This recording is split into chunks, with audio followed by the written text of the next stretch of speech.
आज हम आपको एशिया की दूसरी मीठे पानी की कृत्रिम झील राजसमंद के बारे में बताने जा रहे हैं। यह झील 355 साल पुरानी है और इस झील ने अपने सैकड़ों सालों के इतिहास में कई उतार चढ़ाव देखे। इसे राणा राज सिंह प्रथम ने बनवाया था। ये गोमती, केलवा और ताली नदियों पर बना है। लोगों को अकाल से बचाने के लिए इस झील का निर्माण करवाया गया था। एशिया की दूसरे नंबर की सबसे बड़ी मानव निर्मित मीठे पानी की ये झील है। इसी पर एक रिपोर्ट आप देखिए।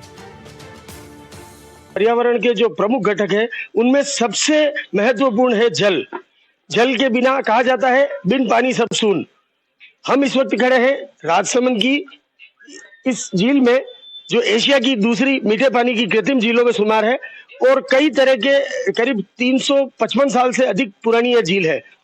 इस झील ने कई तरह के समय देखे हैं, उतार चढ़ाव भी देखे हैं।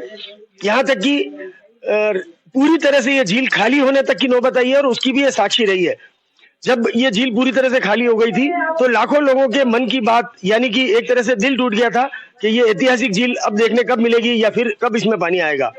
ऐसे समय में इस झील के साथ संघर्ष करने वाले कई लोग थे, जिसमें से एक प्रमुख व्यक्ति हमारे साथ है, दिनेश श्रीमाली, जो पर्यावरणविद होने के साथ साथ इस झील से वर्षों से जुड़े रहे हैं और अच्छी खासी जानकारी रखते हैं।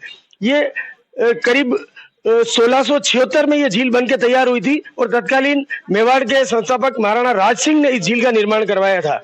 और यह जो झील है, आज सरकार के द्वारा जो अकाल राहत कार्य किए जा रहे हैं, उस समय अकाल राहत कार्य का सबसे अनूठा और महत्वपूर्ण उदाहरण है, जो आज तक जीवित है। करीब 355 साल बाद भी ये उस समय के उस कार्य की गवाही देता है। हम बात करेंगे दिनेश चंद्र जी श्रीमाली से। सर, आपका स्वागत है। ये झील के बारे में किस तरह से संघर्ष किया हुआ है? ये बहुत ही अच्छी बात पूछी आपने। पहले इस झील का जो निर्माण हुआ, और अकाल रात की दृष्टि से कह सकते हैं कि ये मेवाड़ का पहला अकाल रात का काम था। इस झील के माध्यम से लगभग आज के समय में 8 से 10 लाख लोगों का जीवन इसके ऊपर निर्भर है। और उसके अलावा सबसे बड़ी चीज है कि ये प्रकृति का सबसे खूबसूरत नजारा है। इसको कहें कि संगमरमर का अद्भुत शलभिग्राम के रूप में यह विख्यात है तो अतिशयोक्ति नहीं होगी। इस झील ने अपने जीवन काल के इन 350 वर्षों के अंदर सबसे संकटापन दौर जिसको कह सकते हैं, वो दौर रहा था 1999 से लेकर के 2005 तक का। इन 6 वर्षों के अंदर ये झील पूरी तरीके से सूख करके खेल का मैदान बन गई थी। इस झील को भरने वाली जो मुख्य नदी है, उस नदी का नाम गोमती नदी है। और वो गोमती नदी जो है वो एक तरीके से लगभग 12 वर्षों तक सूखी रही थी। हमारे देश के जो जाने माने हाइड्रोलॉजिस्ट जो थे, उन्होंने लगभग इसको डेड घोषित कर दिया था। एक ऐसे समय में हम लोगों ने इस झील के एक तरीके से रिनोवेशन के काम को प्रारंभ किया। इस झील को लेकर के अब तक 13 बड़े जन अभियान हमने चलाए हैं और उन 13 बड़े जन अभियानों के तहत 35,000 लोगों ने श्रमदान किया है।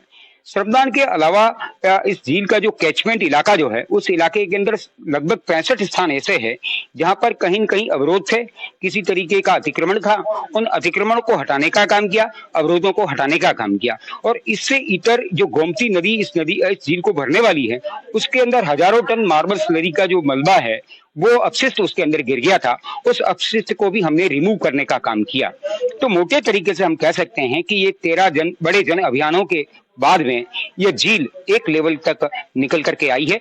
2006 के अंदर इसके अंदर पानी आया और 2017 के अंदर लगभग 44 वर्षों के लंबे अंतराल के बाद में यह झील एक तरीके से ओवरफ्लो हुई है। मैं समझता हूं कि मनरेगा हमारे पास में एक बहुत बड़ा विकल्प है।